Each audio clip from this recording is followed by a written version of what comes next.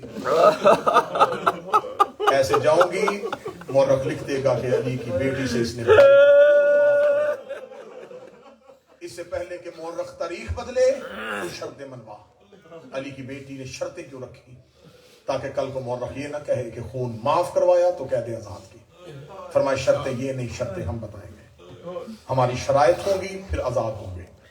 مولا سجاد کو be be نے شرائط بتائی، مولا سجاد دربار میں آئے، میں جو ماتم کرنے کے لیے آئے ماتم کی تیاری کرنا۔ اس نے کہا کون سی شرطیں ہیں؟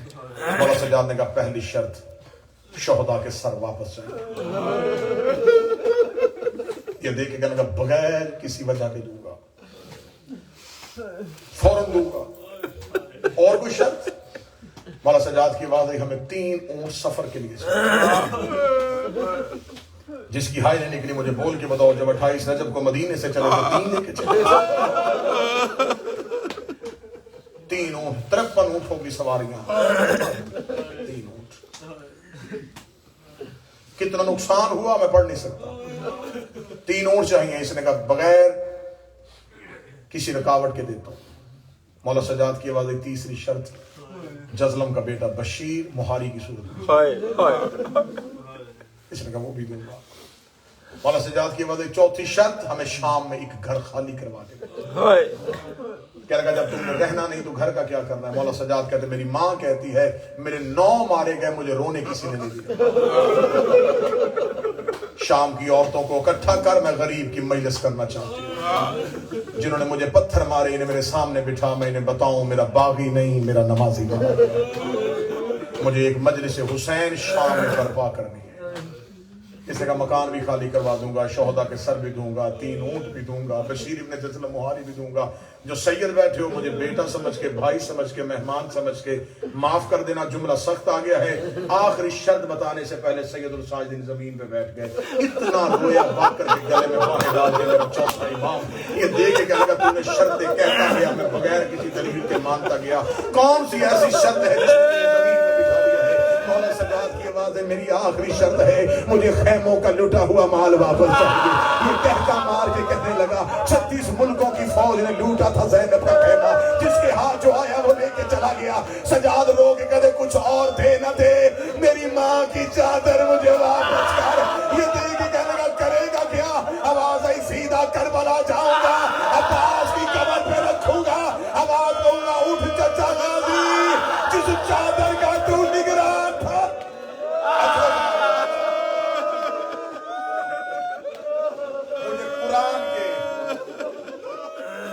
مجھے قرآن کے خلاف واپس کر، مجھے آیا ہے تطہیر کے عراب اسے کر دیتا ہوں۔ مولا سجاد 3 اونٹ لے کے زندان کے دروازے پہ آئے۔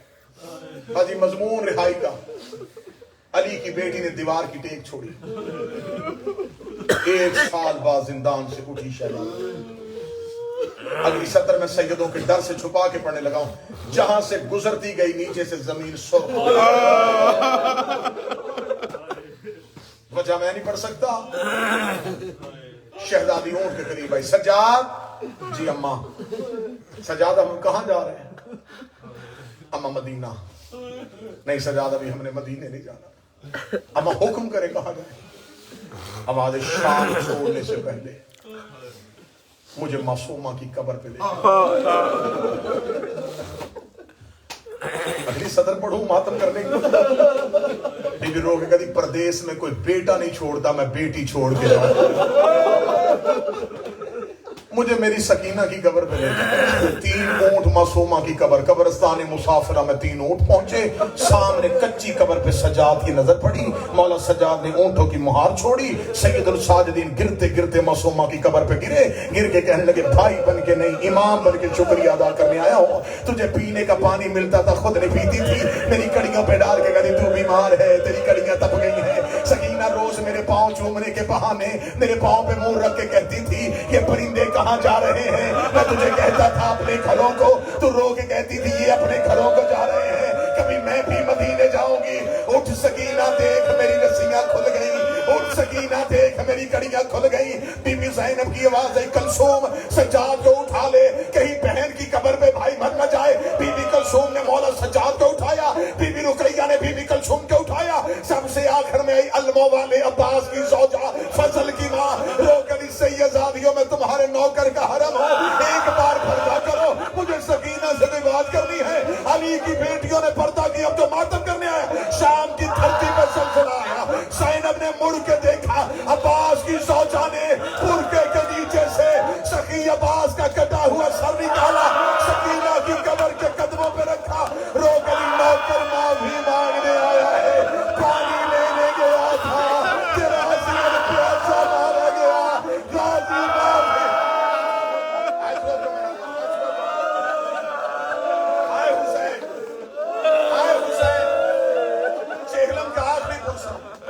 علی کی بیٹیاں تمہیں کسی کا محتاج نہ کرے جو اونچی آواز میں رو رہے محمد کی بیٹیاں تمہیں کوئی دکھ نہیں شام سے یہ قافلہ اٹھا منزل کربلا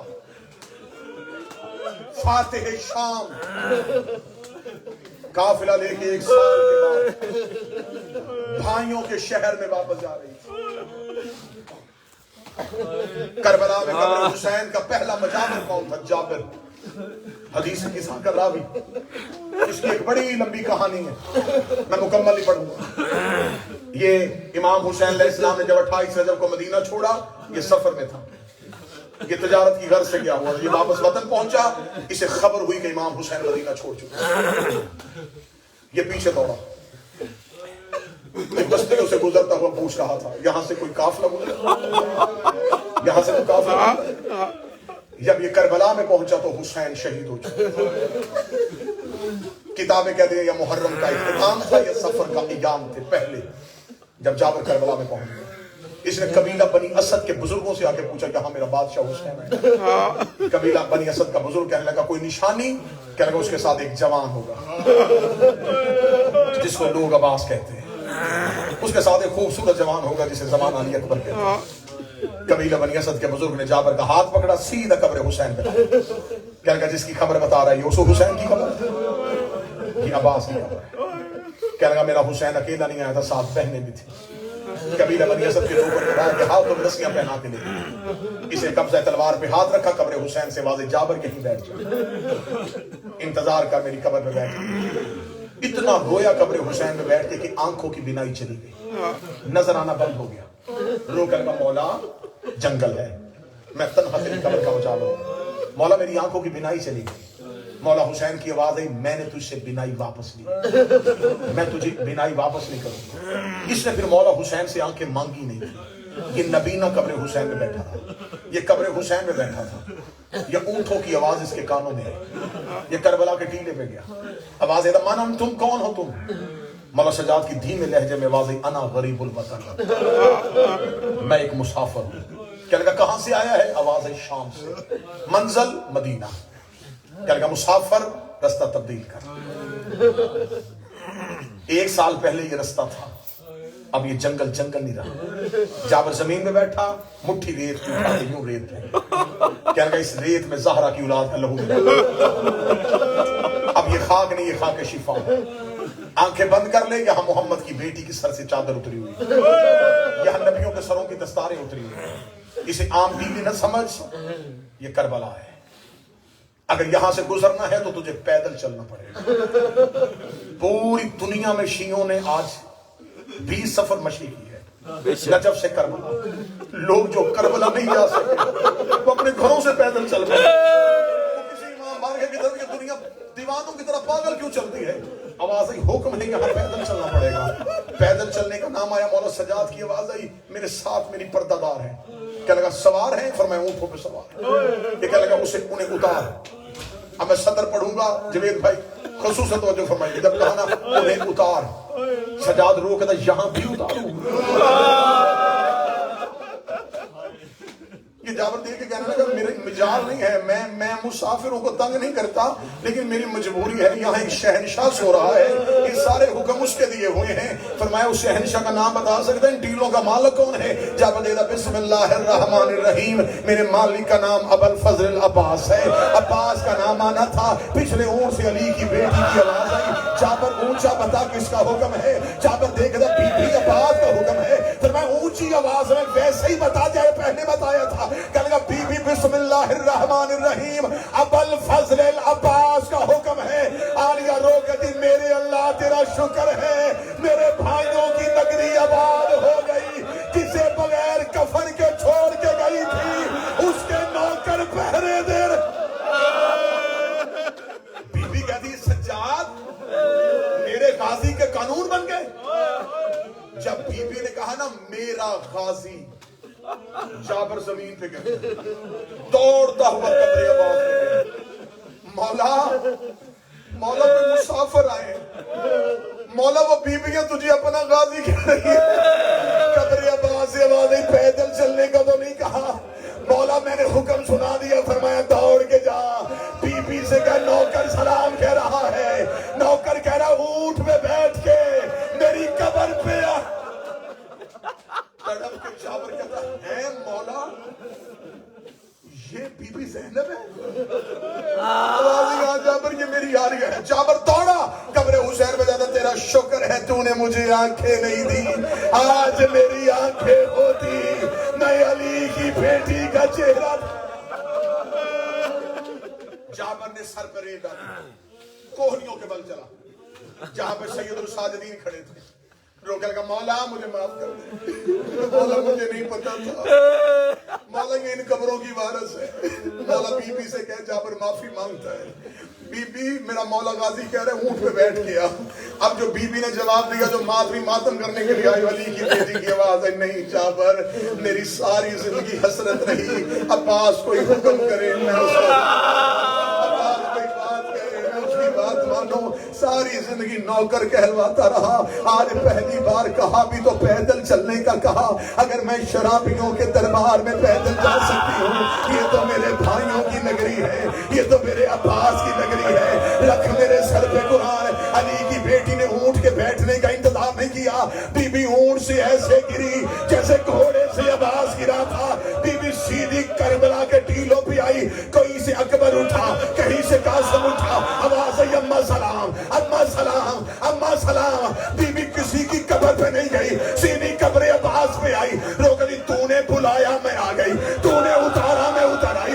اب ایک کام تو بھی کر ایک بار قبر سے نکل مجھے پہچان کے بتا کیا میں وہی زینب ہوں جس کے دروازے پہ تو پہرے. آخری جملہ جس کے دروازے پہ تو پہرے دیتا تھا. عباس بتا میری چادر کہاں ہے. عباس میں زینب اچھڑ کے آ گئی. ابھی علی کی بیٹی قبر عباس پہ بیٹھی تھی. جو سید بیٹھے مجھے معاف کر دینا. یا کربلا نے یوں ہلنا شروع کیا. جب کربلا ہلی تو بی بی نے مڑ کے دیکھا وہ جو شام میں کمر جھکا کے چلا تھا اس نے اپنی کمر کو کربلا میں سیدھا کر دیا. یوں کمر کو سیدھا کر کے کربلا کے ٹیلوں کی طرف دیکھا. قبروں کی طرف دیکھا اکبر برسی کھانا آسان ہے.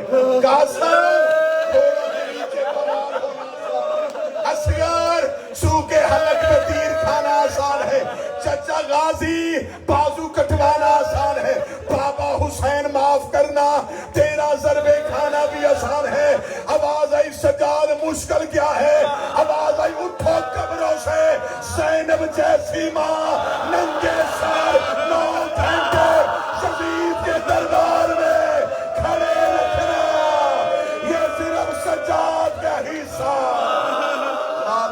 حسین